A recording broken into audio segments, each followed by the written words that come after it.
Allow me, mademoiselle. Voilà. Thank you. It is like an enormous birthday cake, is it not? So strange and so out of place in this beautiful neighborhood. Near the end of the last century, when it was being built, so many of the great artists, they lived here. Oh, yes. Renoir, Manet, Van Gogh, so many. It amuses me to imagine their dismay as they saw it being constructed. Well, actually, I think it's rather beautiful. You know, when they lived here, mademoiselle, Montmartre was just a village in the countryside. A strange church for a village, n'est-ce pas? However, for myself, I am very happy that it is no longer the countryside. I greatly prefer under my feet the paving stones. Excuse me.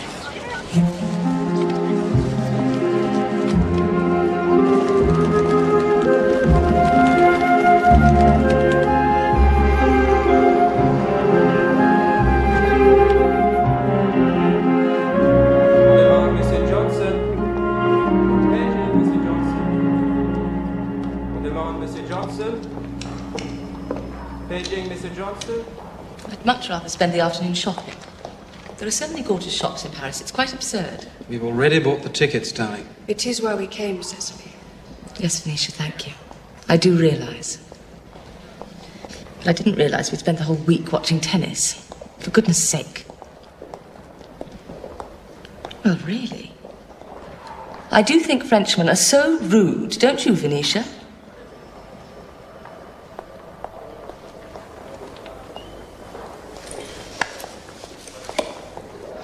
Where's Madeleine? Madeleine?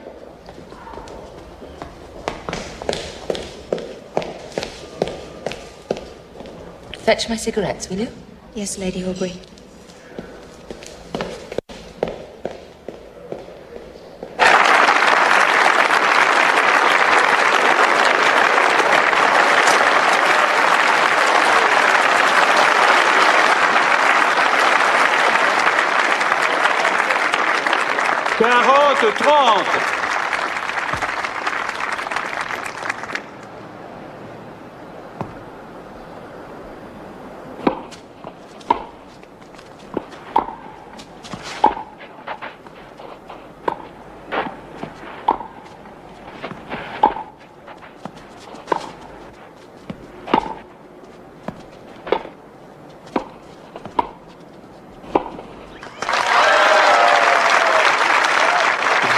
Monsieur Perry.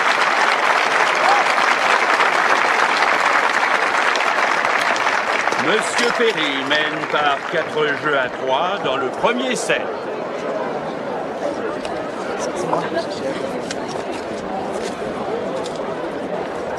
Sorry.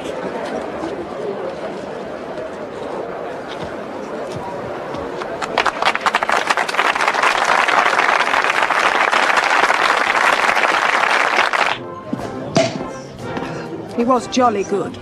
Even you must admit, Cecily. Who was? Fred Perry, darling. The English one. I wish I'd seen Perry at Wimbledon last year. They say he was marvellous. Well, let's hope he wins again in the final. Yes, that would be nice, wouldn't it? Hello. I felt I ought to apologise, in case my clapping deafened you. Oh, no, don't worry. Do you enjoy the game? Oh, yes. It's a wonderful tournament, isn't it? I'm Norman Gale. Jane Grey. Wasn't she a queen or something? Briefly. No relation, I'm afraid. I'm just an air stewardess. Well, I hope you're not flying back before the final. Oh, no, definitely not. I wouldn't miss it for anything. Good. Garçon. Garçon. Oh, for heaven's sake.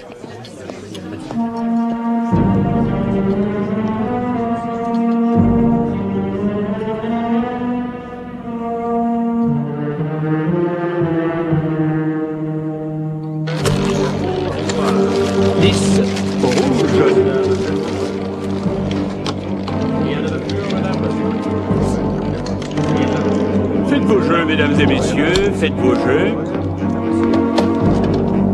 Faites vos jeux, mesdames et messieurs, faites vos jeux. Rien ne va plus. Monsieur, monsieur.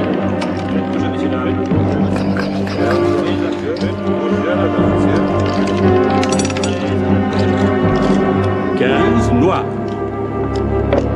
Faites vos jeux, mesdames et messieurs, faites vos jeux. That was a lovely dinner. Thank you, Stephen. Glad you enjoyed it. You mustn't worry about Cecily not turning up. Really. There's probably a perfectly good reason. She's probably back at the hotel now. She's been worse than ever this week. It was marvelous that you could come with us, Venetia. I'm very good at being a friend of the family. It's my role in life, I think.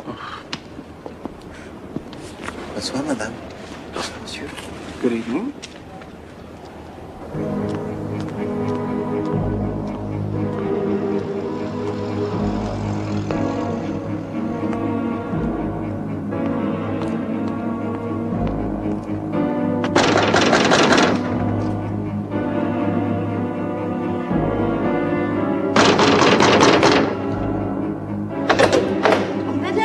Madame Giselle, s'il vous plaît.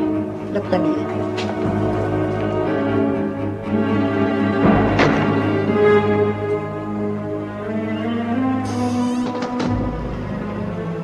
I will not tolerate it. Do you understand? I will not tolerate it.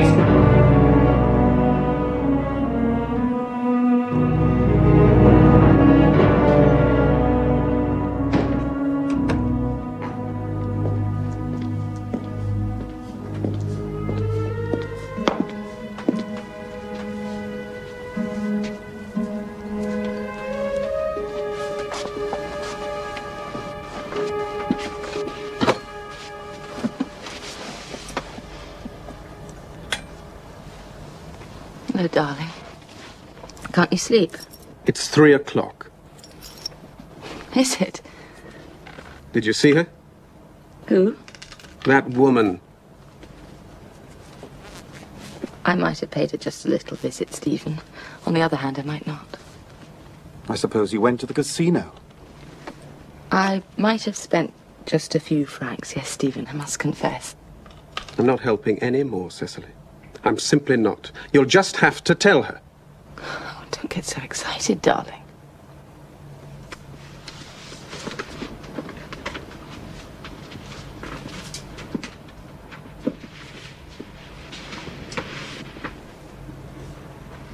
You and Venetia love riding around on horses. And I love smoking and drinking and losing money at the roulette table. So long as we all leave each other to our own devices, I don't see what the problem is.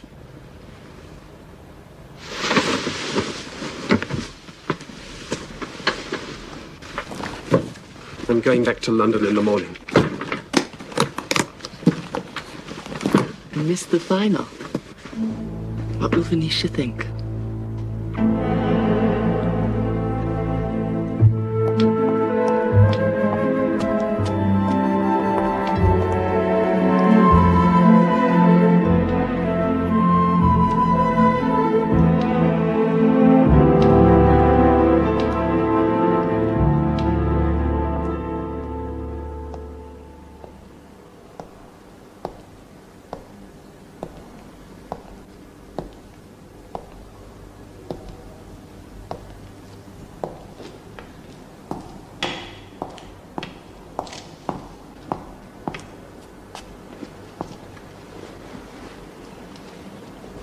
Ah, mademoiselle.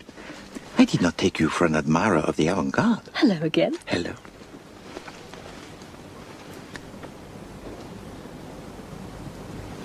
You're a little baffled by what you see? Yes, I'm afraid I am, actually. Well, it's hardly surprising, mademoiselle. The surrealists, you see, they free themselves from the demands of logic. They do not paint what we see before us, the real world, as we call it. No, no, no. No, they struggle to express the unconscious, the dream world. Though one cannot approach their work in a way that has logic.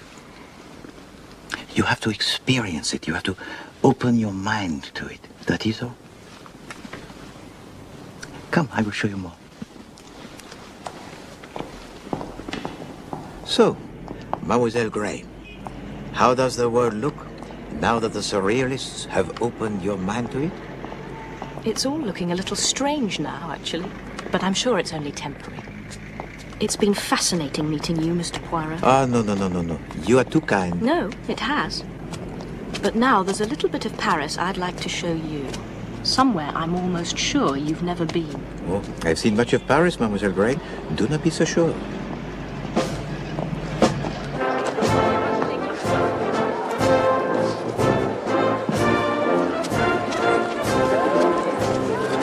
You are very clever, Mademoiselle Grey, to obtain for me a seat at such short notice. That's your seat there. Well, thank you. Thank you very much indeed. You are too kind. I'll see you later. Indeed. Au revoir. Pardon. Pardon. Pardon.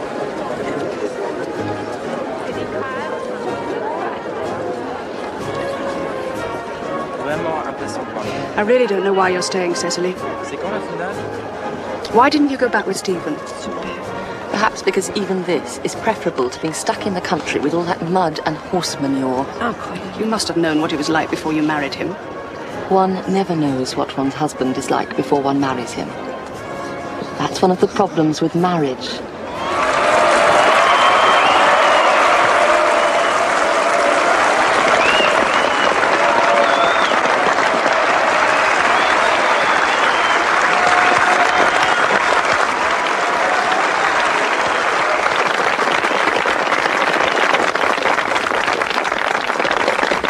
Sure you're not staying for other reasons? What do you mean? What about that actor friend of yours?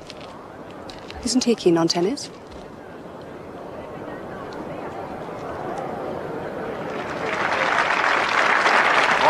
Rentre partout.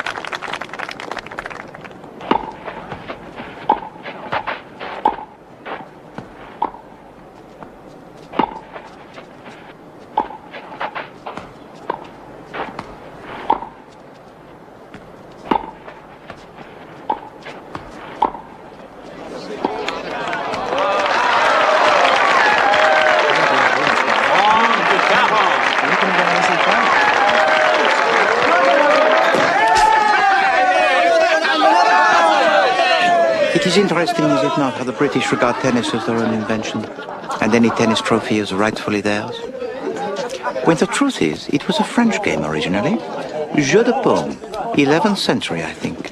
It was a jolly good game, wasn't it? And Perry absolutely thrashed Von Kran. Or either of you going to Wimbledon? For myself, I think not. Depends if I can get the time off. Me too. Garçon!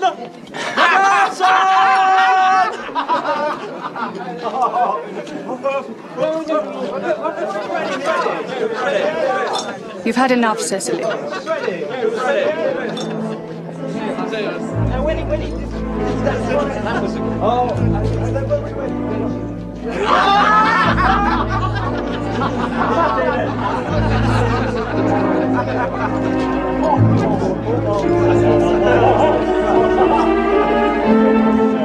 have nothing for you. Nothing. Do you hear? Where's he gone? The cupboard is bare. No more money. Comprenez?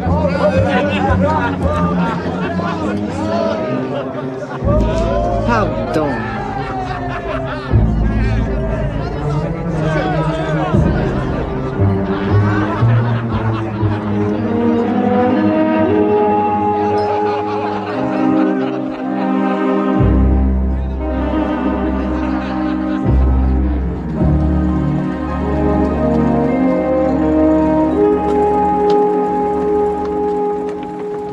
Good morning, sir. Welcome aboard.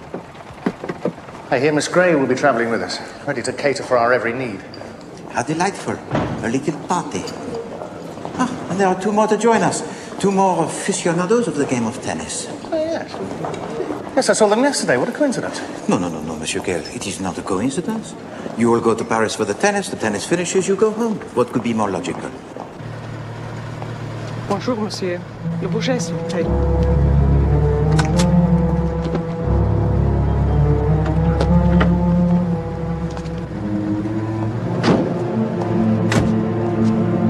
Elise. À bientôt. Au revoir, madame.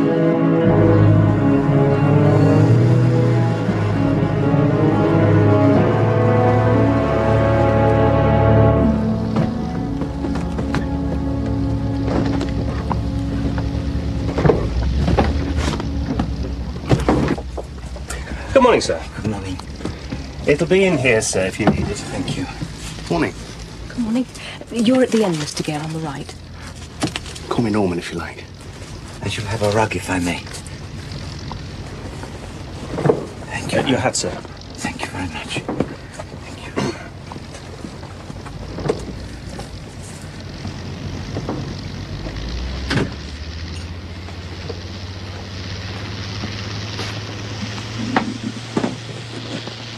This way, ladies. Lady Horbury, Miss Kerr.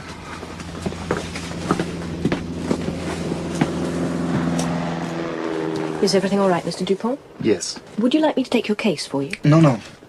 It contains valuable archaeological pieces. Equatorial African pipes, you see? For a lecture I'm giving to the British Archaeological Society. Really? How interesting. If you'll excuse me.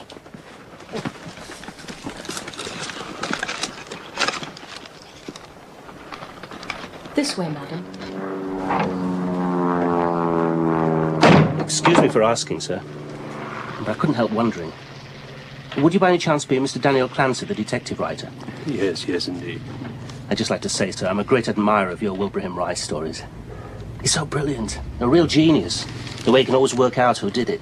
Yes. So I don't know how he does it myself sometimes. Ow! My fingernail. Steward!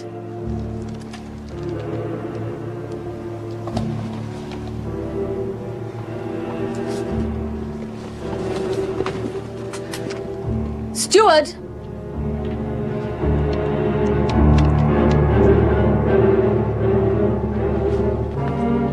What can I do for you, madam? Get me my maid.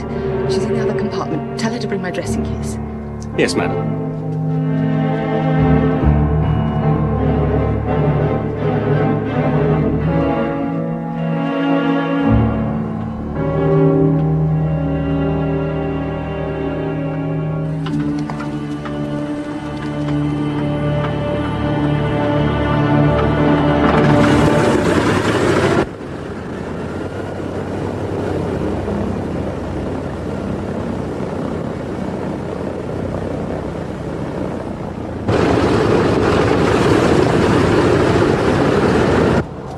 Thank you, Madeline. That'll be all.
Are you all right, sir? No, I am not all right. Thank you. How can I be all right? Would you like something to drink, sir? No, thank you. Mon estomac.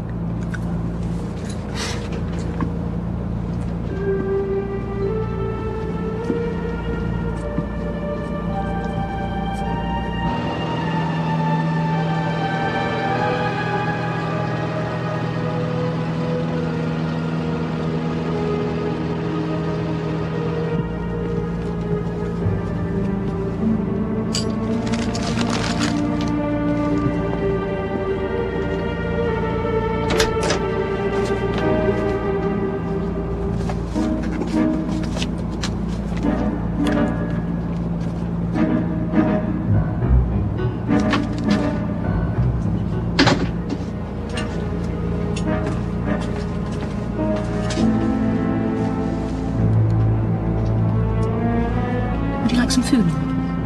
Yes, please.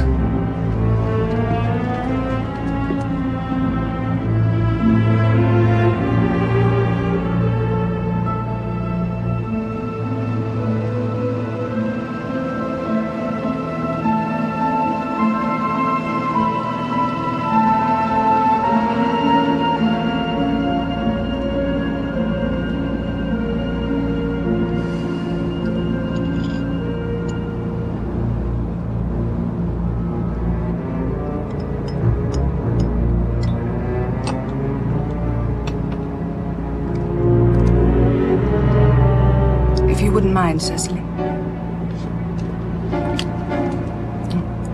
My throat. Of course not, dear.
Anything further, sir? More coffee, sir.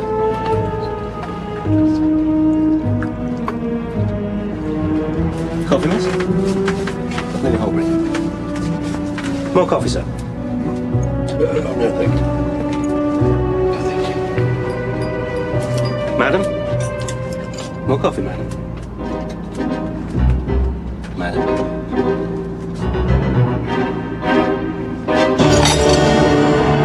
God. Is there a doctor? What is it? Is anyone a doctor? I'm a dentist, if I can be of any help. What is it? What has happened?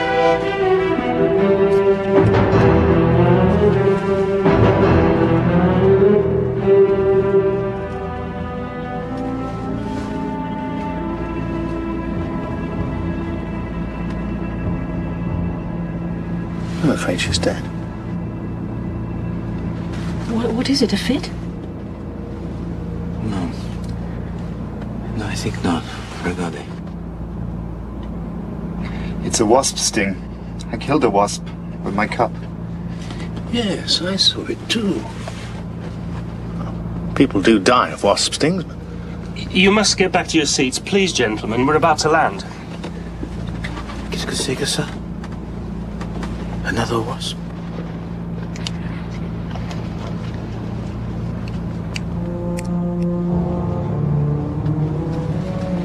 Yes, it is very like a wasp. But it is not a wasp.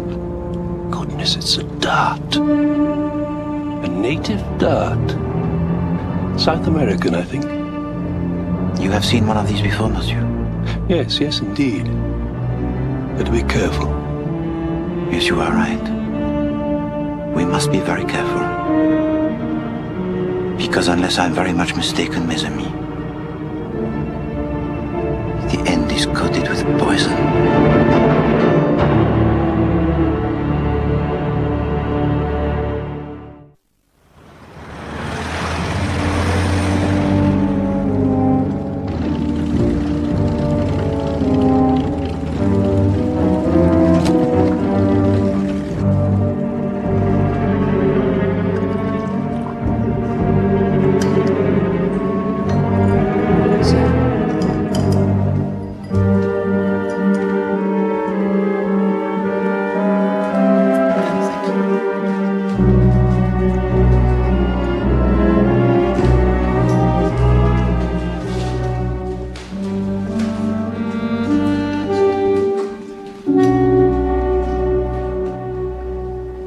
extremely sorry, ladies and gentlemen.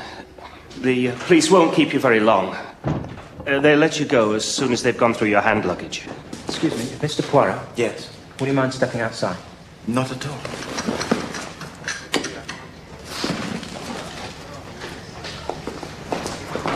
I knew there was something suspicious about him. Didn't I say? Thank you.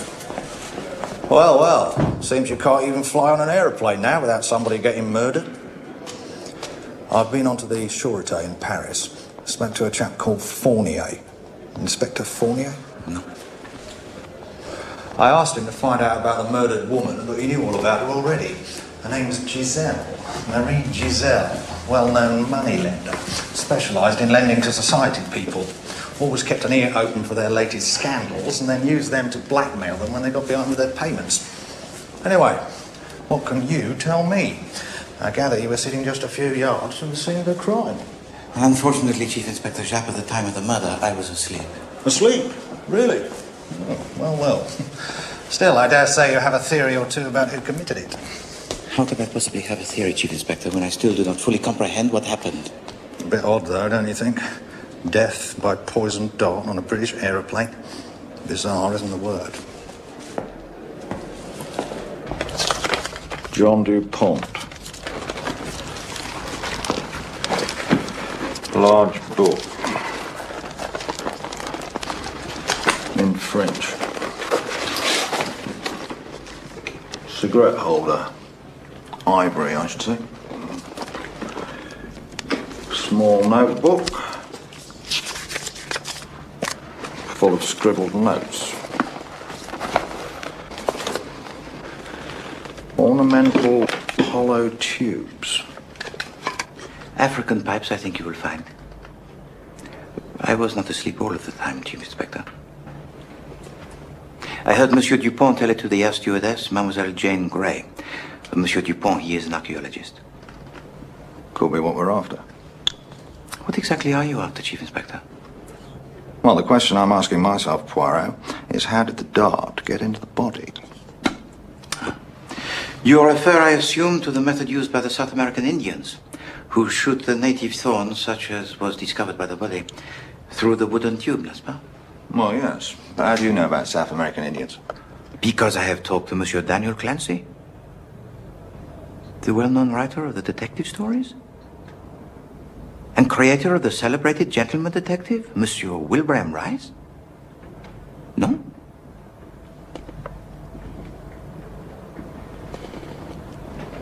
Hello? Well, Monsieur Clancy was one of the passengers on the aeroplane. He has researched into the subject for one of his books. Oh, has he? Oui. Well, so he tells me. If you please, Chief Inspector, when you have finished, could you let me have a copy of the list of the personal effects of each passenger? It would be of great interest to me. Well, why would that interest you? What are you looking for? I do not know. All I know is that I pursue the object that will hold the answer to a question that troubles me. But such are the dilemmas with which we daily struggle, are they not? Huh? Excuse me.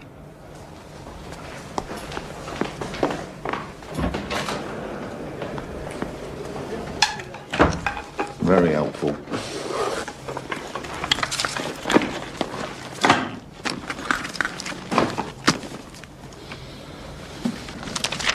Norman Gale, Strand magazine.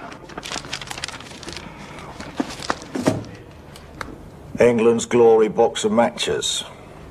Empty. One white linen coat. 2 dental mirrors. Dental rolls of cotton wool. Do you reckon he's a dentist by any chance? It's an unforgivable invasion of privacy. I demand to speak to my husband and my lawyer at once. Won't do any good, Cecily. It's perfectly normal procedure, I think you'll find. After all, the murder weapon might still be concealed in someone's bag or case. Just take me to a telephone. This way, madam. You stay here. Yes, ma'am. I'm sorry, sir, but nobody's allowed on the plane. Those are my orders. We need to get on board. I've strict instructions. I'm sorry. But we haven't cleared up in there. There's coffee cups and goodness knows what. He won't let us on board. Oh, dear. Ridiculous. In all the time I've worked here. Yeah, if you please, Monsieur Mitchell. Will you excuse us, Constable? One moment, if you please. I have a question, if you would be so good. Did either of you during the flight see a wasp? I saw the squashed wasp, yes, sir. In the young Frenchman's saucer when I gave him more coffee. But did you see the wasp alive? Did either of you see the wasp flying around the cabin? No. No, I can't say I did. Well, nor did I. But surely it was the dart that killed the poor woman. Hasn't that been established? Almost certainly, yes, mademoiselle. Then why? Mademoiselle Gray, when was the last time you saw to be alive Madame Giselle? I suppose when I collected up the plates after the meal. And she was alive when I poured her coffee. A few minutes later, that would be. Merci. Merci bien. Just one more question. Madame Giselle, had she ever flown with you before? I'd never seen her. But I've only been working here a few weeks. Ah, yes, of course. And you, monsieur? Well, yes, as a matter of fact, she flew with us quite often. She usually went on the first plane in the morning, the 9 o'clock. This one sometimes gets busy, but there's always room in the 9 o'clock. They found something, Poirot. You better come along with me. Thank you very much.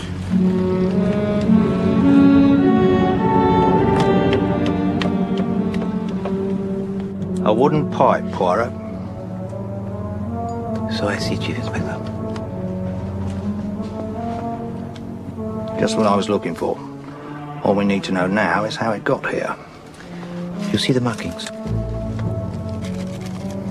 I think you will find that it is South American, just as is the dart.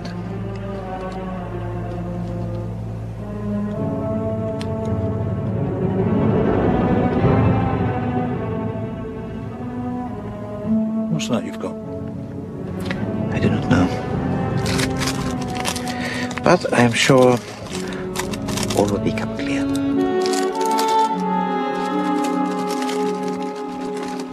The wooden tube is rather beautiful, is it not, Chief Inspector? Quite frankly, Poirot, I don't much care whether it's beautiful or South American. At the moment, I'd just like to know who was sitting here. Well, I was sitting here, Chief Inspector. Oh. Oh, well, that puts a different complexion on it, I suppose. Mais non. Not at all. Check it for the fingerprints, if you please. I insist. I understand it is your duty, as a policeman of Scotland Yard, to regard everyone as guilty until he is proven to be innocent. No, really. And I tell you, Chief Inspector, I regard it as my duty to clear my name of this inexcusable slur as soon as possible.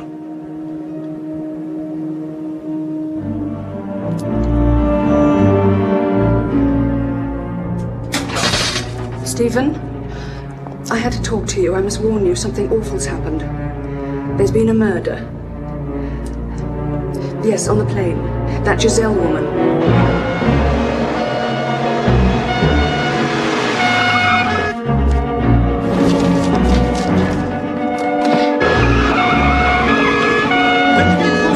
Oui, inspecteur.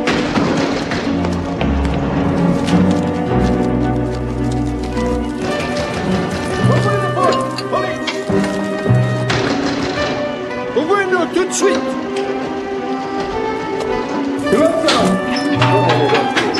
Je viens avec moi. Ouvrez. Ouvrez.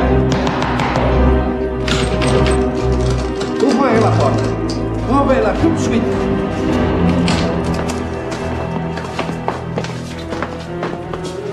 Inspecteur Fournier, sautez. Enchanté, inspecteur.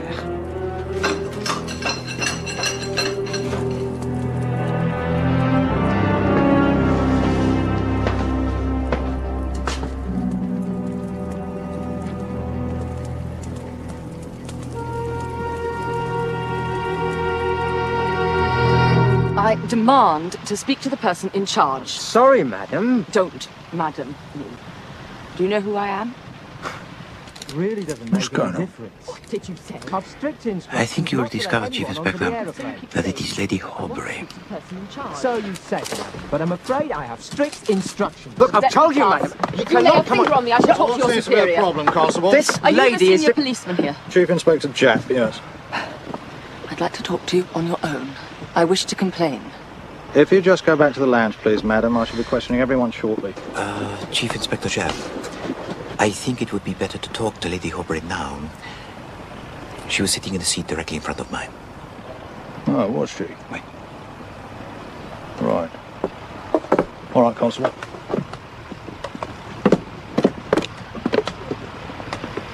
Have you ever seen this before, Lady Horbury?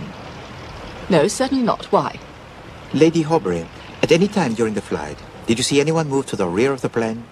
What's it got to do with you? Just answer the question, please. No. I was sitting facing the front. How could I? I never left my seat. But I'm thinking about the last half hour in particular.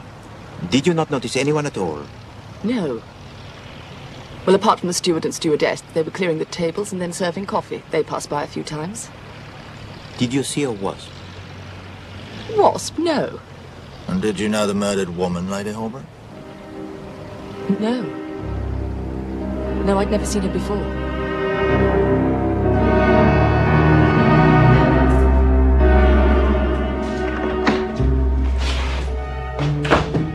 Just when I thought we were getting somewhere. There is something that troubles you, Chief Inspector? I've just heard from Fournier. They've only just dragged themselves round to Giselle's house. By the time they got there, her blasted maid had destroyed all her papers. Then perhaps it was the lunchtime when you informed them what happened. I beg your pardon? But it's very important in France, the lunchtime. But for the eating and afterwards the sleeping. Not for the catching of the criminals and the collecting of the evidence. Why do you need these papers, Chief Inspector? Because I think Lady Horbury knew Giselle. I could see it in her eyes. But I need proof. Well, I told them it's a waste of time looking through our luggage. Just because they've let us go, it doesn't mean they don't suspect one of us. Exactly. All it means is they couldn't find the evidence to keep us here. Excuse me, mademoiselle. That gentleman over there with the moustaches, can you tell me who he is? Yes, that's Hercule Poirot. He's the famous detective.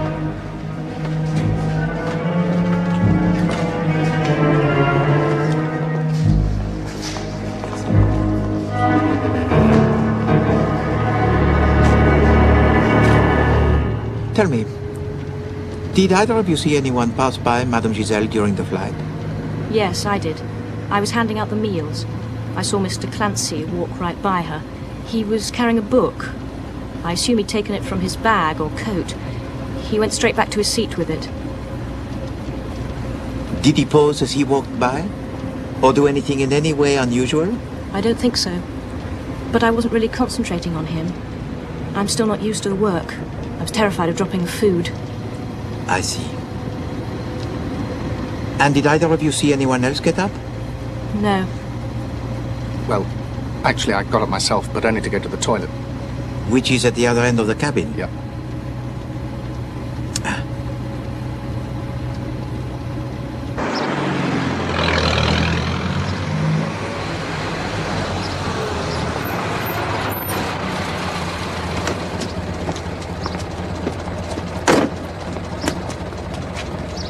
Au revoir, Monsieur Gay. Monsieur Poirot.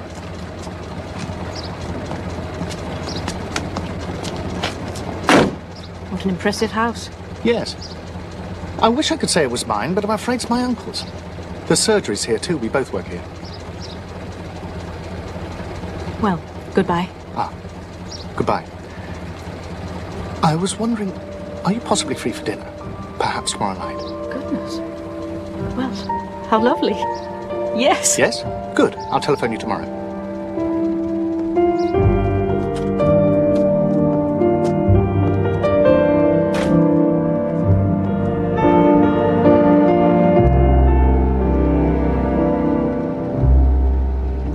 You are thinking of Monsieur Gay, mademoiselle? No, actually. I was thinking of Mr. Dupont. The archaeologist. Why is it that you think of him? Well, because he came up and asked me who you were. It was a bit odd, that's all. And so you see, to Poirot, nobody is above suspicion. Well, I hope you don't think either of them killed the poor woman. En effet, mademoiselle, either could have done it. Merci.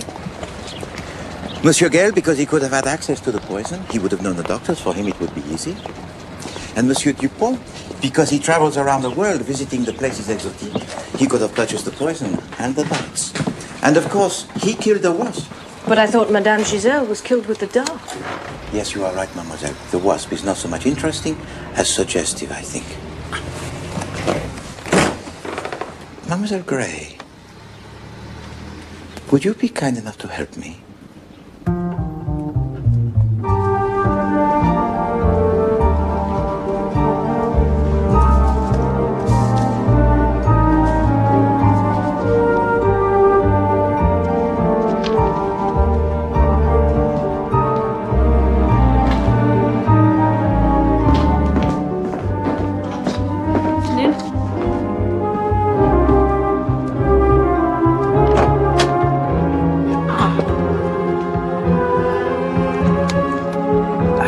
Thank you, mademoiselle.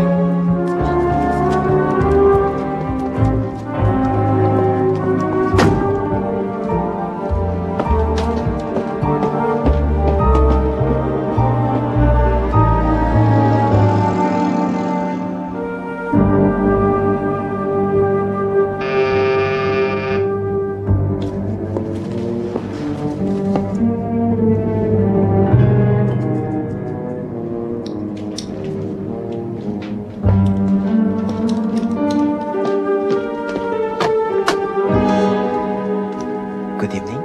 Monsieur Poirot? Yes? I'm Lord Horbury. Ah, yes. Please.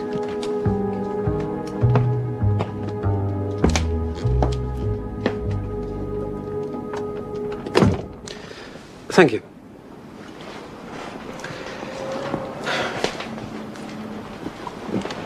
You see, my wife, well, in many ways, she's just not suited to the life I lead. It's a bit of a washout, really, our marriage. It's entirely my fault, I freely admit that. I fell for her, you see. Hook, line, and sinker. Well, she was an actress. You know what actresses are like. No. What are actresses like, Lord Horbury? Well, all things to all men, in my experience. I mean, she played the country lady bit to perfection, until she got bored with the part. So why do you come to me now, Lord Horbury? Well, we've had the police round already. I don't know how they found out, but they discovered she knew the murdered woman. And do you believe that this could have been sufficient justification for her to kill her? No. As I said, we don't get on. We don't get on at all. But God, I know what she's capable of. And she's not capable of murder. Never.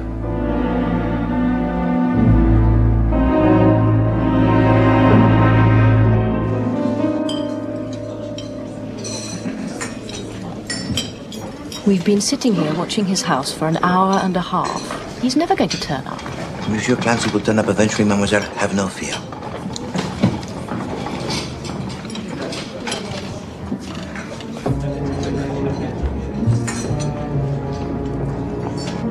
There he is.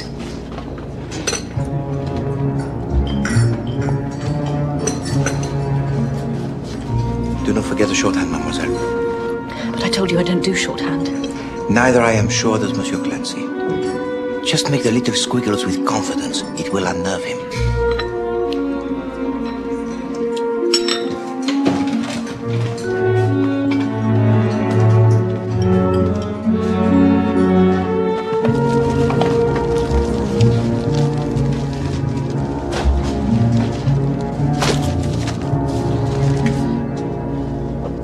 Monsieur Clancy, I confess, I am at a loss.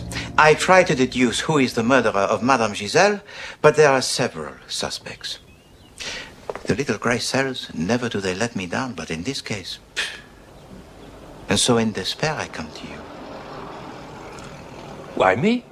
Because, Monsieur Clancy, I'm a great admirer of your detective, Monsieur Wilbraham Rice. Such logic, such a mind. Indeed, Monsieur Clancy. I have read everything that you have written. Now, Mademoiselle Gray here has agreed to assist me. I know that you will have some theory of your own about who committed the murder. If you would be so good to tell it, then Mademoiselle Gray will take it down so that I may absorb it later.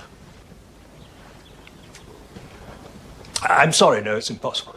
Oh, come, monsieur, you are too modest. I'm useless at this sort of thing. Wilburn does it, you see. He works it all out for me. It's quite brilliant. He was helping me only just now when I was out. We were retracing the steps of a murder. Terrible stabbing. Monsieur Clancy, I am talking about a real murder. And one of the chief suspects is yourself.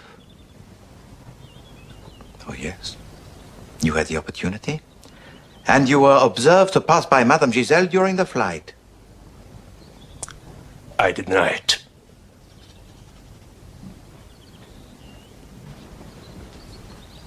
But I saw you, Mr. Clancy. You were carrying a book. Oh, yes, of course. My Bradshaw. It gives the Railway Times. Wilburn told me to go and get it, to check the villain's alibi. He was absolutely right. Really cracked it. I've never noticed it myself. Perhaps Monsieur Rice could solve another puzzle. You told to me that you knew of the South American Indians and their poisoned darts because of research for one of your books. Unfortunately, Monsieur Clancy, there is no mention of this subject in any of your books. But to my surprise, what do I see on your shelf?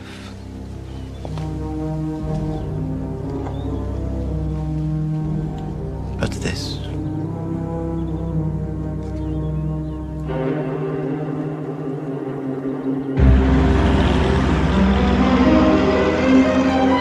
With the powers invested in me by the Registrar of Paris, I now declare you man and wife.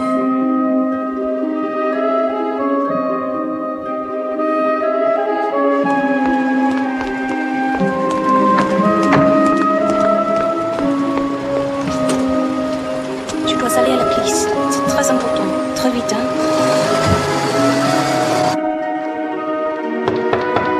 Entrez. Bonjour. Bonjour. Do you speak English? I do. Why? You're in charge of the Giselle case. Yes. My name is Anne. I'm Madame Giselle's daughter. And I've come to claim my inheritance.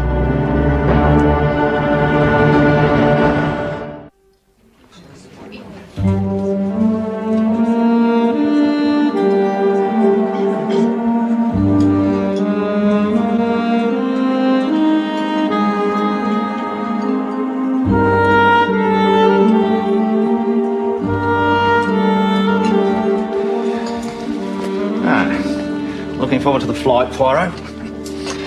Going to be a bit bumpy, they told me. Gale force winds forecast over the channel. I have checked already, Chief Inspector.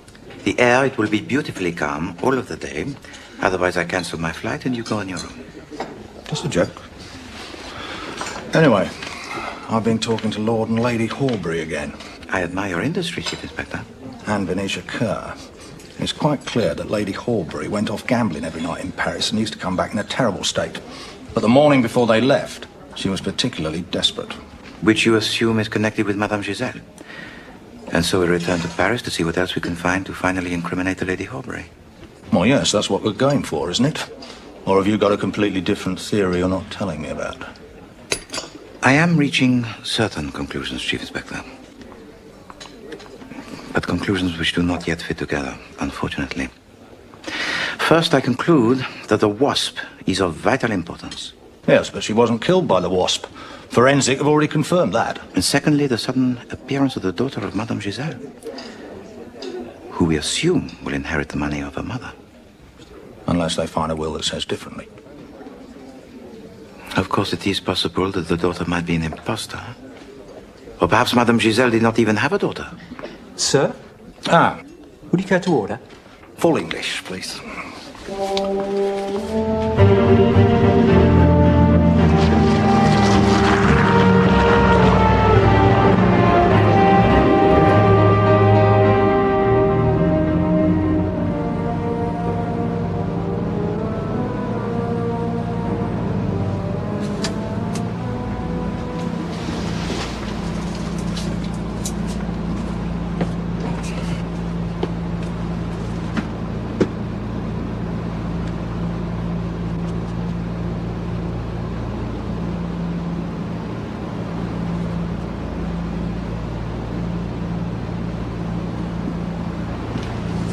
If you please, madame, may I have the use of your seat just for one moment?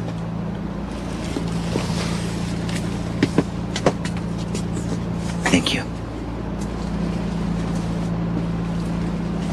Monsieur.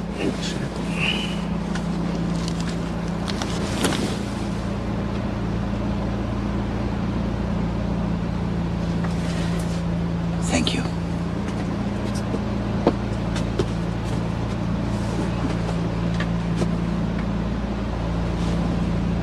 What are you doing? Pardon? Where'd you get that? This? From Monsieur Daniel Clancy. It was in his house.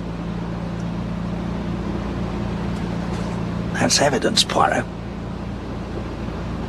Hello, Chief Inspector, may I present it to you? For myself, I have no further use of it.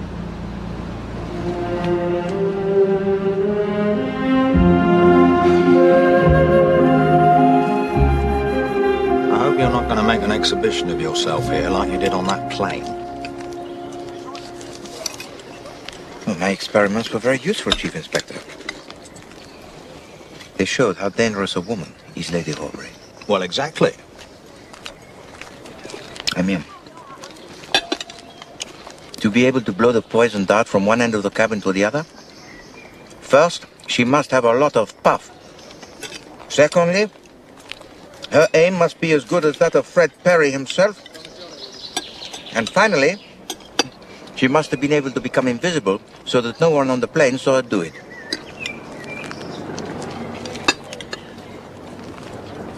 I apologize, mon ami. Poirot has gone too far. I'm surprised at you, Poirot. You of all people. I mean, what we're talking about here is the psychological moment, surely. Whoever murdered Giselle, whether it was Lady Horbury or even Daniel Clancy, clearly they chose just the psychological moment when no one was looking, so they could shoot the dart from wherever they wanted.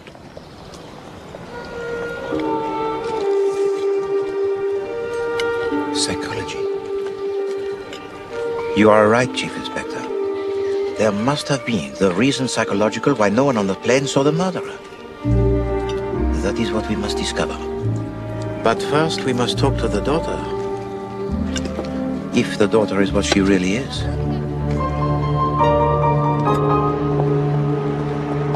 What do you mean, she's gone?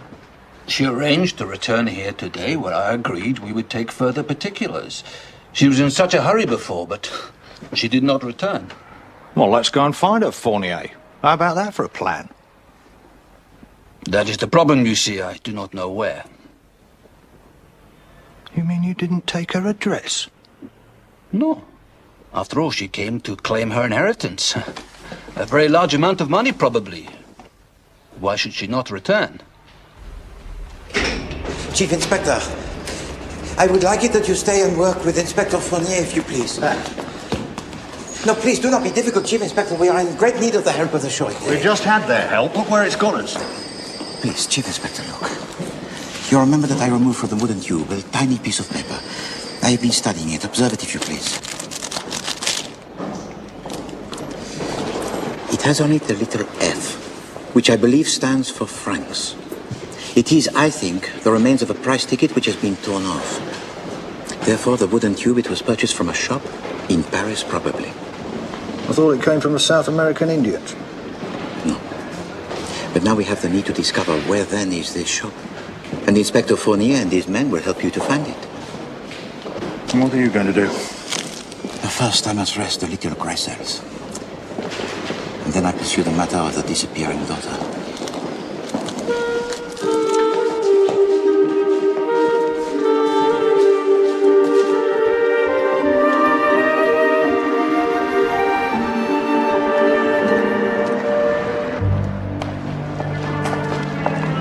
On demande Madame de la Roche. Paging Madame de la Roche. On demande Madame de la Roche. Paging Madame de la Roche. Bonjour. Bonjour. Un homme réserve une chambre pour moi. Il s'appelle Poirot. Yes, of course. Monsieur Hercule Poirot. And you are Miss Gray? Yes, thank you. How do you do, Miss Gray? Mr. Dupont. What a surprise. Where are we going? I want to show you some of the remarkable things that archaeologists have in the past unearthed, Miss Gray. Oh, wait a minute. This is ridiculous. How did you know where to find me, Mr. Dupont? It was easy. I telephoned the airline. I said that I was your brother, that I urgently needed to contact you. But why? Because I need your help.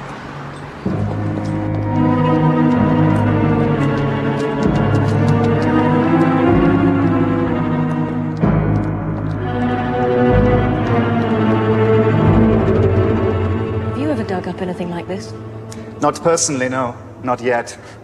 My father, he was the expert. He devoted his life to the study of equatorial Africa. Last year, he died. So this year, I plan an expedition there to continue his work. What a good idea. Unfortunately, I have no money. I need money to fund the expedition. I look for private donations, but the average person, it is terrible. They care nothing about primitive culture. I hope you don't think I've got any money. I wish I had. No, no, it is not you, Mademoiselle Gray. It is the gentleman with the moustaches, Monsieur Poirot. He is a man of style, of culture. He has money, I think. You know him well? Not well, no. No, hardly at all. Ah, how unfortunate. I wish to ask if you would consider a small donation. Poirot? Give money to the digging up of Africa? Mon Dieu. Perhaps that is not such a bad idea. Voila, we are here. I will need your advice, mademoiselle. Why? How can I help? You are a daughter, are you not? We hear that Madame Giselle had a daughter, but perhaps this is wrong.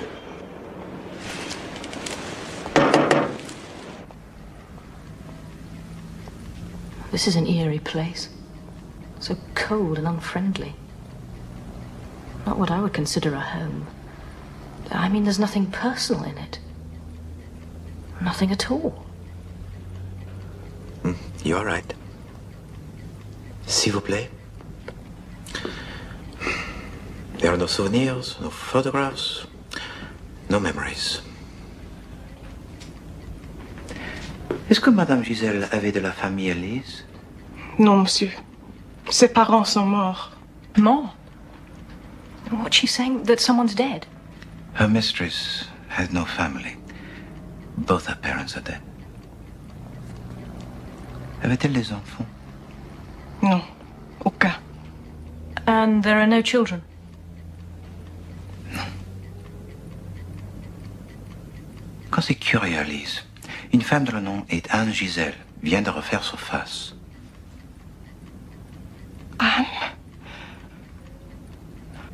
Anne Giselle a refait surface? She knows the name. So Anne Giselle does exist. Est-ce que Anne est la fille de Madame Giselle? Oui. C'était sa fille, illégitime. J'ai dû prendre soin d'elle pour madame, jusqu'à ce qu'elle s'en sépare. Il y a 23 ans, je ne l'ai jamais revue depuis.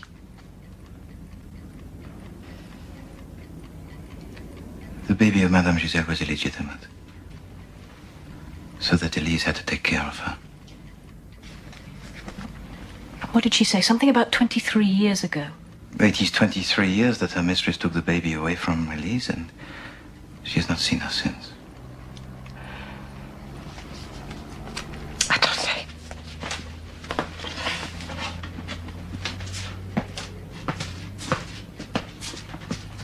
Voilà. Ah, merci. Ah, Poirot. Excusez-moi. We've tracked down the shop that sold the dot. 81 Porte de Clugnan-Court. Greek called Xeropoulos runs it. Merveilleux. The efficiency of the French police, no? Regarde, mon ami. What is it? It's a photograph of the daughter of Madame Giselle. Oh, marvellous. Be a great help in tracing her, that will. Hold on, I've got some photos here. Excusez-moi. Have any of these people ever been here? Reconnaissez-vous quelqu'un, Alice? Non. Encore une question, s'il vous plaît. Est-ce que vous qui avez réservé la place de Madame Gisèle sur le vol? What are you asking? Oui. Alors pourquoi n'a-t-elle pas pris le vol de 9 heures du matin? Il était plein. Il n'y avait plus de place. I asked her why Madame Gisèle did not take the morning flight as was usual for her. Why didn't she? Because the 9 o'clock flight, it was full, évidemment. There was no room on it. Well, you can't say fairer than that, can you? Qu'est-ce qui se passe? Hein? Ah, excusez-moi, madame. Qu'est-ce qu'il y a ici? Qu'est-ce que ça te passe? Hein? Do you speak English? Quoi? Qu'est-ce que vous dites, hein? English?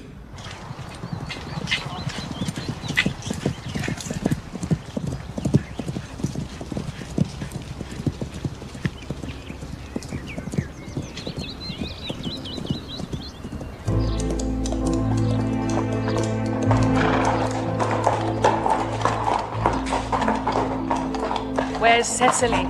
Don't worry. She's in bed. Fast asleep. It's been nice being out in the fresh air like this. It's the two of us, you mean? Yes. Yes, I suppose I do. Well, who knows, one day. Well, maybe things will be simpler. Cecily did the decent thing, you mean? And what would the decent thing be, in your opinion, Venetia? Well, if she confessed, I suppose. Isn't that what we both want, really, Stephen?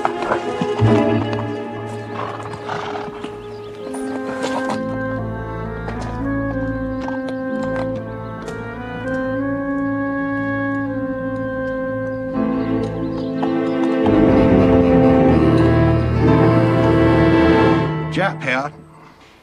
Yes, I know it's crackly. I'm talking from France. I want you to find Lady Cicely Horbury at once. H-O-R-B for Bertie, U-R-Y. Belgravia. Oh, yes, another place, big house in Suffolk. Well, look it up in the file. And don't lose sight of her. What? Yes, and ring me back as soon as you've traced her. Morning, Fournier. Sit down. So, what have you found out for me? I've been to see Madame Gisèle's lawyer, Inspector. Chief Inspector. Chief Inspector. I have seen the will. And it is true, Madame Gisèle left her daughter, Anne Gisèle, all her money. Except for a small amount for the maid, Elise Grandier. I see. Thank you, Fournier.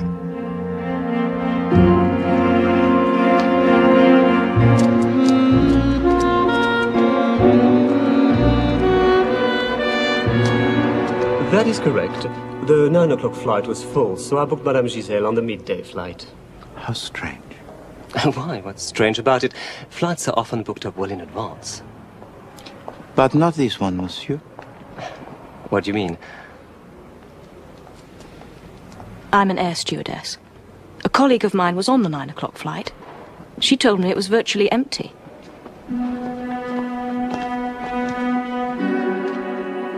So perhaps you could now tell me the truth, monsieur. Well,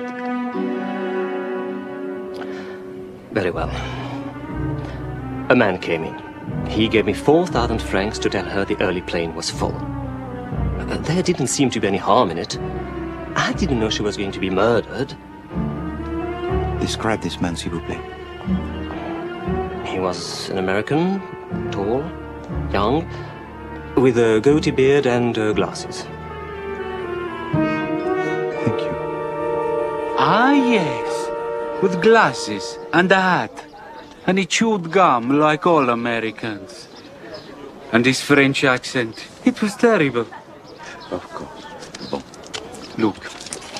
I will show you the tray where I keep the wooden pipes. The junk tray, I call it. I keep it for all the Americans. No. I bring it to you. Enjoy, good son. Merci.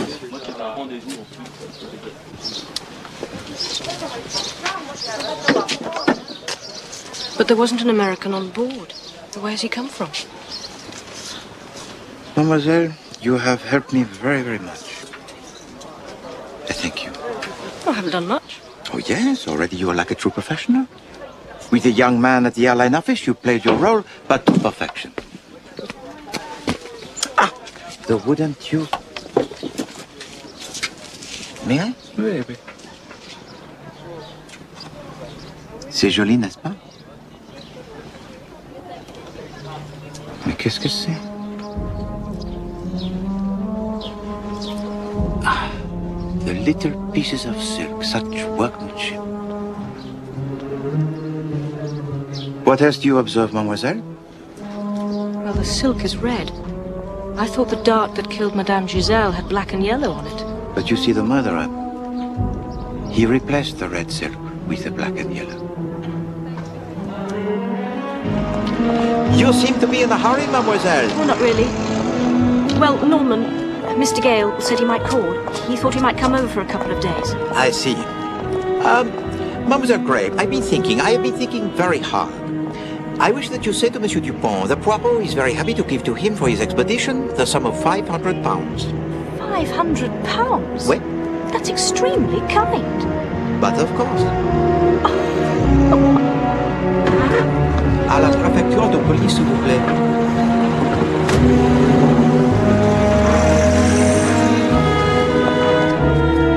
What if that woman Fournier let slip is not the real daughter, Poirot? Who else do we know who is of an age that would be correct for the daughter of Madame Giselle? I tell you. We know 3 women. The Honorable Venetia Kerr, Mademoiselle Jane Grey, and the Lady Horbury. All 3 were on the aeroplane. Well, I'd still plug for Lady Horbury. But why, Chief Inspector? Well, for one thing, because that concierge at Giselle's finally admitted that she recognised her. She told you this? Said she'd been there several times. The last time she stormed out, slamming the door behind her. You discovered all this while knowing virtually no French? Chief Inspector, you're a miracle. Well, a bit of ingenuity, expressive hand gestures, that sort of thing. Thank you. We make progress, Fournier.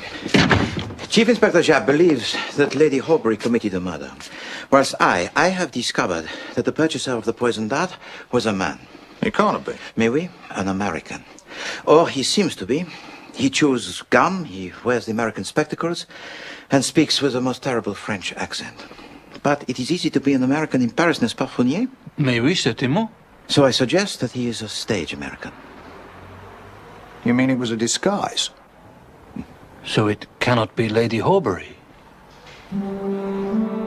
Unless she has an accomplice. Now that is possible. Wasn't there some gossip about her in the newspapers? About her having an actor friend? Not in the newspapers that I read, Chief Inspector. But you may be right. Chap here. What? What do you mean? Well, where is she? Wonderful. I put a couple of men onto Lady Horbury, but it seems they were too late. They've missed her. No one knows where she is. She's vanished. Oh dear. So you have now a lost suspect too, Chief Inspector.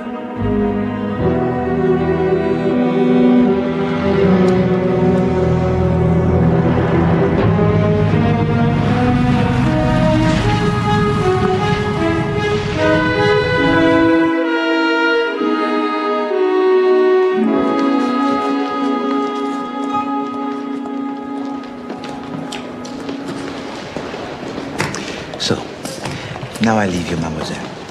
But aren't you going to say hello to Norman? In such a situation, 3 is a considerable crowd, I think. Excuse me.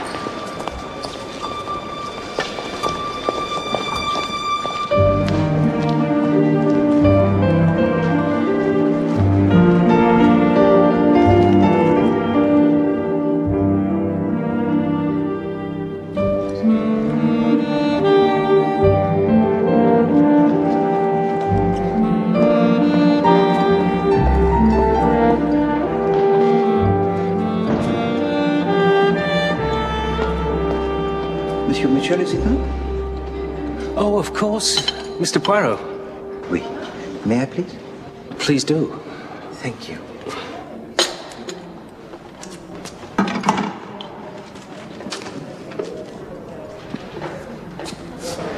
No more murders, I hope, Monsieur Mitchell. No. Bon.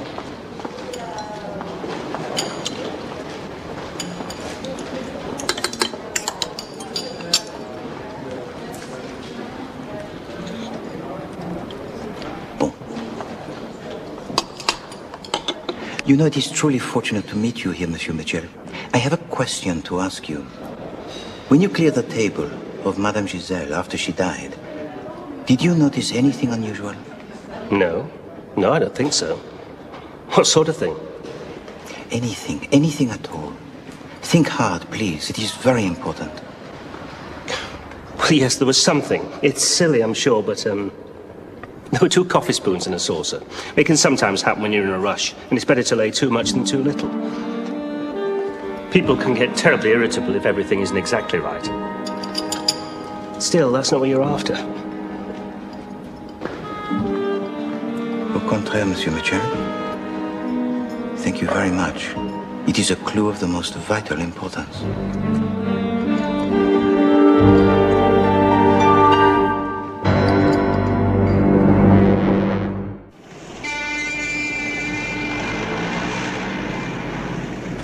It's so nice to be able to spend time together in Paris. Yes, it is. And I'll be fascinated to see where the old woman lived. Anyway, why do you think Poirot suddenly agreed to give Dupont the money? I don't know. Why do you think it's odd? Do you think he's worked out some theory? What? For Jean Dupont murdered Giselle? Do you believe he could have done it? I don't know. He's a bit funny. But he seemed quite nice to me. Oh, nice. Not that nice. This is her house. We're being watched.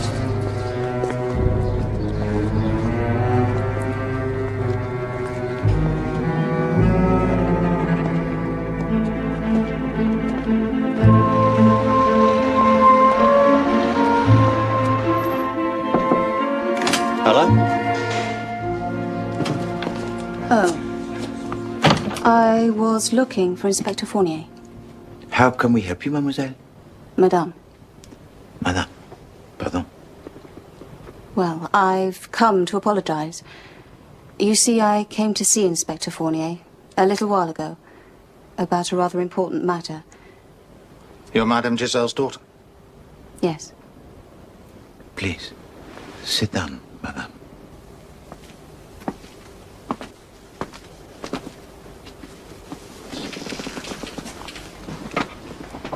It's unforgivable, I know, but I was in such a frantic state. You see, I only read about her death the day I was going to get married. The minute the ceremony was finished, I hurried over here, and then I wished I hadn't. I felt awful about my poor husband just waiting for me, and we couldn't possibly cancel the honeymoon. So I just didn't come back. Until now, when the honeymoon has finished? Yes. Do you have any idea of the trouble you've caused, Mrs. Richards. I think we need a few facts. For a start, how do we know you're who you say you are? I thought of that. I bought you my birth certificate.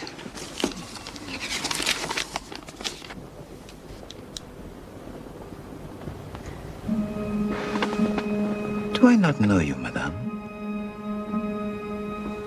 There is something about you that I seem to recognize. I don't see how. I was brought up in Toronto after my mother abandoned me. Do you know Canada? Alas, no. Were you ever in contact with your mother, Mrs. Richards? Not at all. She never came to Canada to see me. She never wrote to me. She obviously didn't care at all about me. And naturally, you hated her for this. I didn't care. That's all. Why should I? I just hope she's left me a lot of money.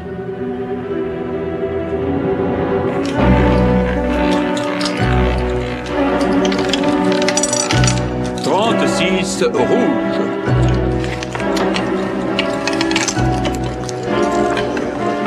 vos jeux, mesdames et messieurs. Faites vos jeux. What's the matter? Nothing. What's money after all? Get me another drink, Raymond. 25 pour moi.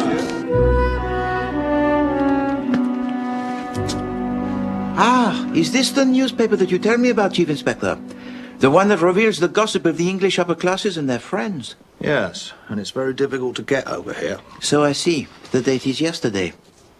Here, mon ami, the newspaper of today. Well, thanks. It's in French, Poirot. Struth, it's Lady Horbury. She disappears from her home in England, only to reappear here in Paris under our very noses.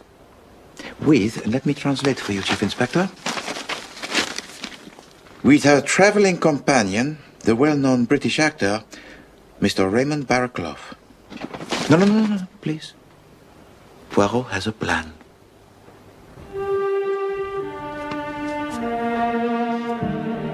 Is that all right? No. It is terrible. Regardez. Well, she won't be able to recognize me. That's what you wanted, wasn't it? Yes, but I did not intend that you should look like Santa Claus. Come, Monsieur Gale, into the next room and sit in that chair, if you please. Mademoiselle Gray, if you would be so kind as to hold the mirror. And Monsieur, if you will hold the towel. Eh bien, do not worry. Hercule Poirot will make you look like a human being again.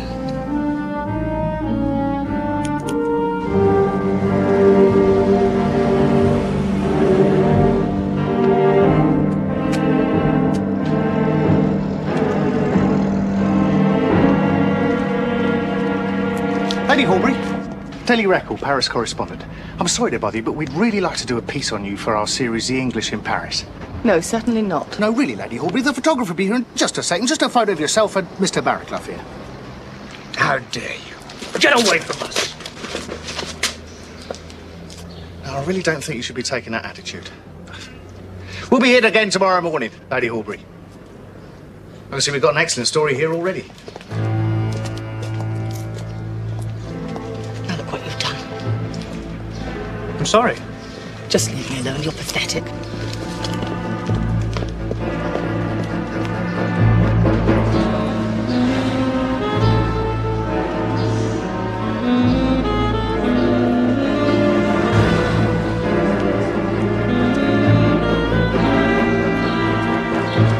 Ah, Lady Horbury, bonjour. You care to join me?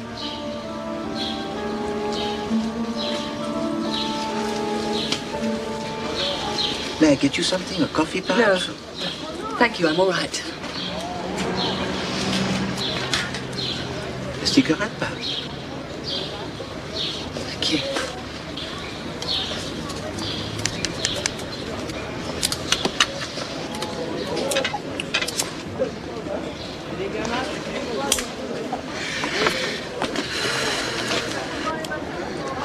There is something perhaps you would like to tell Poirot? And then he can help? No, it's nothing, really. But I think that is not so.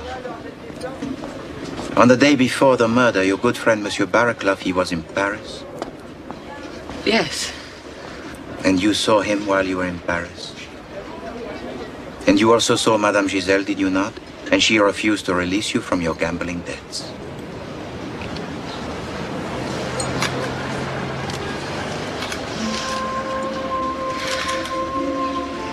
I didn't know what to do. Stephen wouldn't pay them. I knew he wouldn't, not anymore.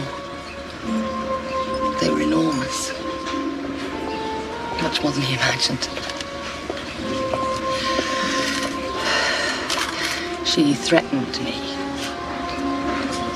She said she'd tell people about them. People in London. I've never been able to hold my head up again. So the truth is that you and Monsieur Barraclough were delighted when she died? Yes.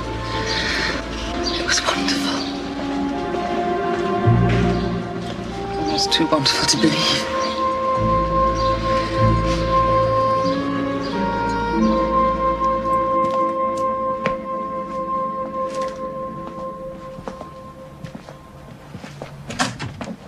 Ah, Poirot.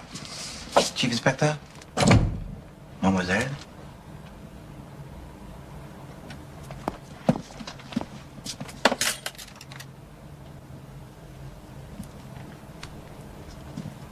Or did you find out what you wanted? Yes. Thank you, Chief Inspector.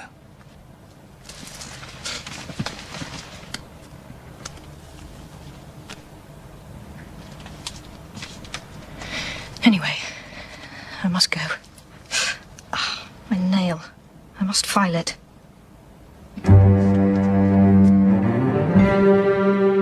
What did you say, mademoiselle? What? Oh, my nail. It's nothing. It needs filing. No. Now I understand. Chief Inspector, get a taxi at once. Unless I am very much mistaken, Madame Richards, she is in great danger.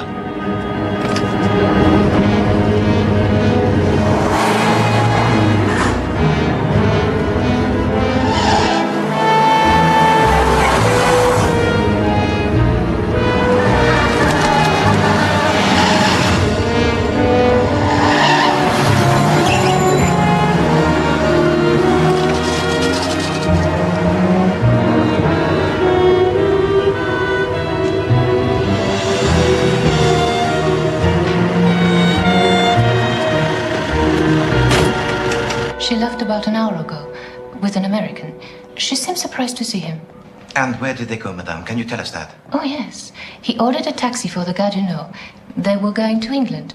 I heard him tell her. May I use your phone now?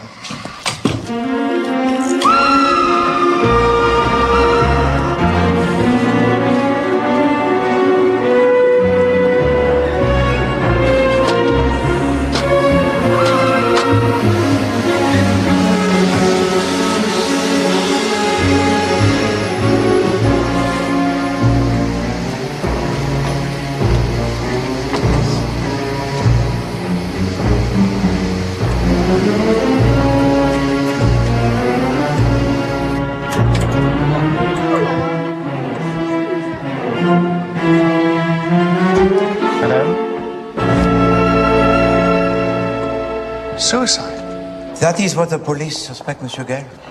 That's terrible. Wait. What about her husband? Has he been told? I believe the police have been unable to trace the whereabouts of Monsieur Richards. So far. Is there anything we can do to help? I regret that it is too late for anyone to help the daughter of Madame Giselle. However, if you both would be so kind, there is something you could do to help.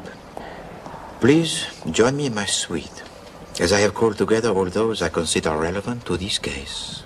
Why? Well, surely you don't think... Mademoiselle, I think only of apprehending the murderer of Madame Giselle. I hope you only think of that also.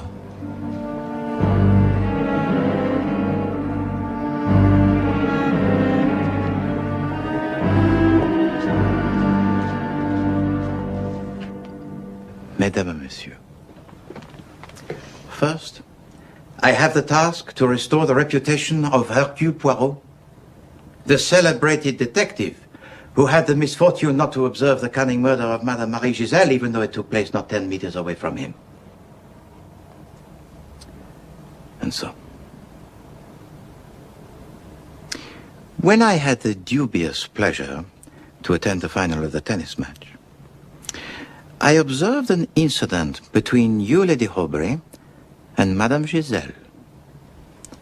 It seemed to me quite clear that she had some hold over you. No more money. Comprenez? A hold that you might go to any lengths to be rid of. Oh, now that is outrageous. Cicely would never be involved. Monsieur Raymond Barraclough. You are, I understand, an actor?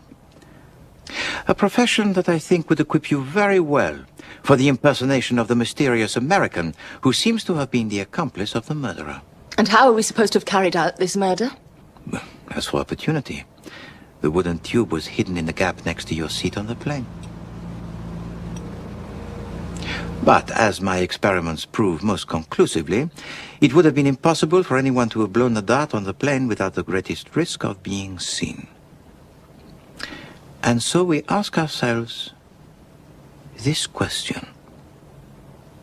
Why was the wooden tube hidden in such a place where it would undoubtedly have been found?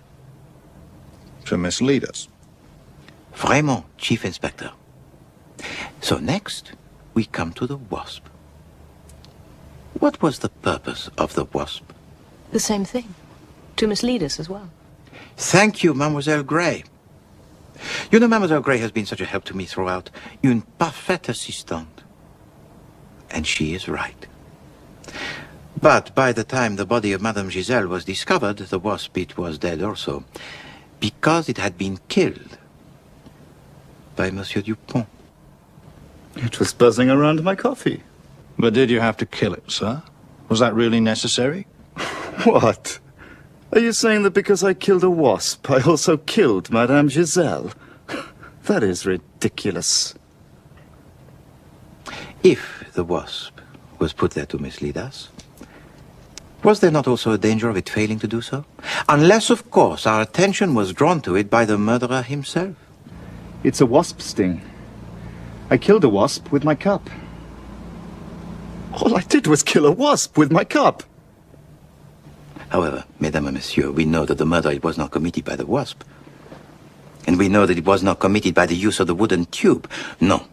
It was committed by the poison dart being pushed into the neck of Madame Giselle by the hand. Now, we know of only 3 people who passed by Madame Giselle during the flight. The 2 air stewards, Monsieur Mitchell and Mademoiselle Jane Grey, and Monsieur Daniel Clancy. Oh, no, really, I didn't come all this way to... So why did you come all this way, Mr. Clancy? Because it would have been too suspicious to have refused? How dare you? Monsieur Clancy displayed an expert knowledge of the murder weapon. Goodness, it's a dart. Native dart. And in his house, I found a wooden tube very similar to the one we discovered on the plane. I told you. It was for a search for a book. For a book that you never wrote, Monsieur Clancy? Because Wilbraham wouldn't let me. He thought the whole idea preposterous. How can I write a detective story when my detective refuses to take any part in it? What's he talking about? I fear that Monsieur Clancy suffers from a malady common to many writers of fiction. His characters, they take control. At times they appear to him more real than the world around him. You mean he's a madman? A murdering madman. Keep him away from me. Please, Lady Horbury, rest calm. Now, as for the 2 air stewards, I have already discounted Monsieur Mitchell. Well, that only seems to leave you, Miss Gray, wouldn't you say? Now, look, I'm sorry. I protest. This is past a joke. No. It's all right, Norman. I was indeed suspicious of Mademoiselle Gray. I was suspicious of her new friendship with Monsieur Gale. Was this friendship really new? Or was she the true daughter of Madame Giselle? But then, of course, at last, we met the real daughter of Madame Giselle. As soon as she entered the room, I was looking for Inspector Fournier. I was convinced I had seen this lady somewhere before. It was not until Mademoiselle Gray caught her nail that I remembered. Oh, my nail. I must file it. In the lobby of the hotel, when I first saw Lady Horbury, she was accompanied by her maid. Fetch my cigarettes, will you? Yes, Lady Horbury. On the plane, when she called out for the nail file, it was brought to her by this same maid, a lady that we later came to know as Anne Giselle. I've come to claim my inheritance. This is all very ingenious, but I'm afraid Monsieur Poirot doesn't really mean it. He keeps deliberately changing his story. First, poor Jane killed Giselle, and now her daughter did. No, Monsieur Gale. The daughter did not kill the mother. The maid of Lady Horbury, she left the first-class cabin at the start of the flight, and we know that Madame Giselle did not die until shortly before we landed. Then how did she die? You will recall, Monsieur Gale, that I asked you to disguise yourself as a reporter to go to see Lady Horbury. We'd really like to do a piece on you for our series. He was... I apologize for the deceit, madame. But you know, at first, the disguise of Monsieur Gale, it was hopelessly unconvincing, eh? But why? Why was the disguise of Monsieur Gale so unconvincing? There are two reasons for this. First, to make me believe that it would be impossible for him to impersonate the mysterious American. And secondly, and most important of all, to ensure that I would never learn the truth about how this murder was committed.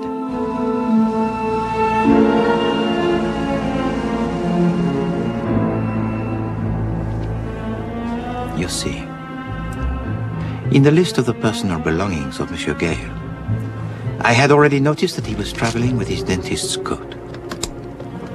During the flight, when coffee had been served and the air stewards were in another part of the plane, Monsieur Gale makes the visit to the toilet.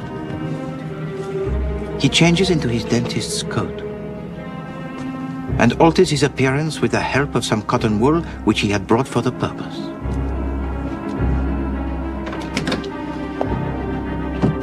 He picks up a spoon, which gives him the task of a steward to carry out, and hurries down the corridor of the plane. He then pushes the poisoned thorn into the neck of Madame Marie Giselle. On his way back, while I was asleep, he put the wooden tube into the seat in front of mine. He then returned to the toilet and removed his disguise. Very good. Very good, Monsieur Poirot. You have thrown the real murderer completely off his guard. Now, could we have the real solution, please? I think you will find, Monsieur Gale, that the truth of how this crime began is even more intriguing. Anne Giselle hated her mother for abandoning her when she was a baby. She was brought up in Canada and came to England to work as a maid. By coincidence, she came into the employment of Lady Horbury and began to move into the high society. Despite your humble profession, Monsieur Gale, you aspired yourself to this society. And no doubt it was on one such occasion that you met the maid of Lady Horbury.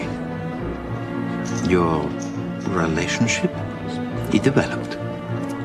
Until one day, this same maid told to you her secret. She pointed out to you her mother and told you of the power she had over Lady Horbury.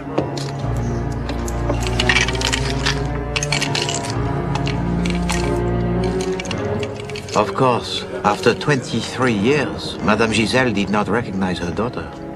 And luckily for you, her daughter hated her mother so much that she willingly agreed to your plan. To murder her in such a way that Lady Horbury would be blamed. He planned all that. I could have... I mean, the police, very nearly. With Madame Giselle dead, it was essential that Monsieur Gale should not be married to the daughter. Anne would claim her inheritance, but in the event of her death, her husband would receive the wealth of Madame Giselle. But then Monsieur Gale learned that I had met Anne in the office of Inspector Fournier. He ordered a taxi for the Gare du Nord. He was terrified that I might discover that also she was the maid.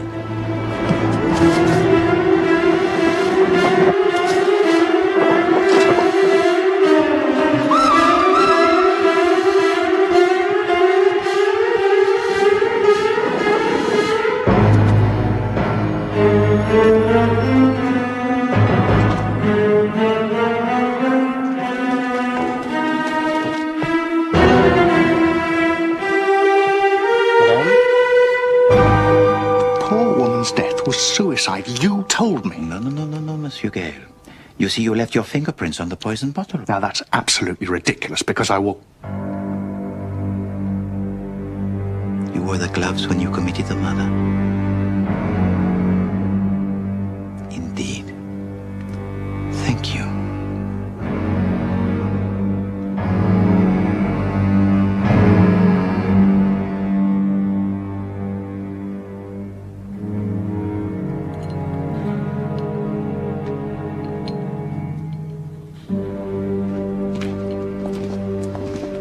You better come along with me, son.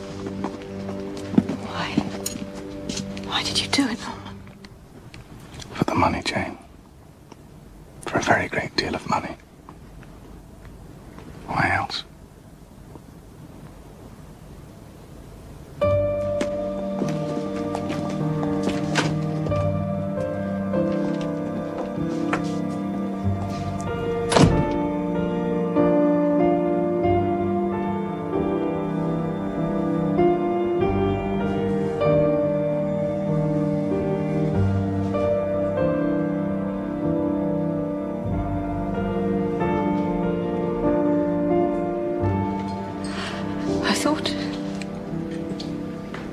I don't know.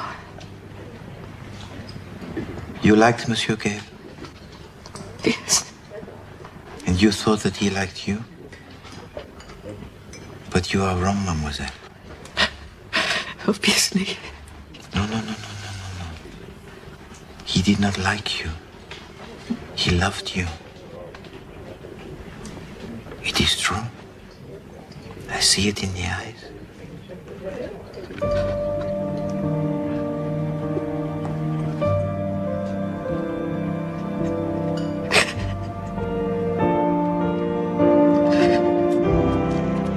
I was getting a bit worried there, Poirot, in case you'd done it after all. In your sleep, perhaps. Very droll, Chief Inspector.